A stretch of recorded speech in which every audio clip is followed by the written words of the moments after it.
Let's get to it. Joe Manausa answers your real estate frequently asked questions. Good to go.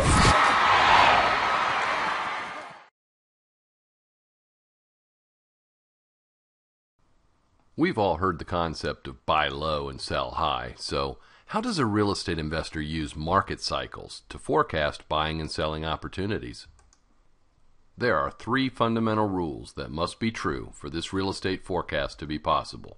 They're not difficult to understand, and they hold true for most parts of the country. Rule number 1, long-term population trends must be rising. For real estate values to rise over the long term, the law of scarcity must exist. Nothing ensures scarcity of homes better than a growing population. There will always be a correlation between population size and the number of homes that sell. For example, Phoenix, Arizona will see more home sales every year than Two Egg, Florida. Rule number 2, the cost of construction will continue to rise over time. Much like rule number 1, we assume that all of the associated cost of building new homes will rise over time. Considering the large rise in minimum wage last year, you can bet that long-term costs will be greatly affected, though not readily seen until a housing market recovery begins to appear. Rule number 3, normal rules for supply and demand will dictate value in the housing market. All free markets move this way, but socialism could put a large damper on this. The prudent buy and hold investor never takes his eye off the political climate, both regionally and nationally. Before continuing, let me introduce the concept of replacement cost. It's the amount of money it would cost to replace an asset at current prices. We must consider both the land as well as the improvements to the property in real estate. In order to forecast buying and selling opportunities, we look at replacement cost versus market value over time.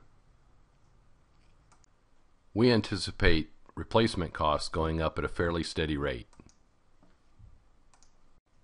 Market values, on the other hand, tend to move with supply and demand. When we plot both market value and replacement cost on the same graph, our opportunities appear. Our best selling opportunities come when market value exceeds replacement cost. This represents a scarcity in the market, and buyers are willing to pay a premium for a home that is ready to occupy. Conversely, the best time to buy real estate is when replacement cost exceeds market value. This indicates a glut of properties on the market, and the cost of replacement is not a factor in their value.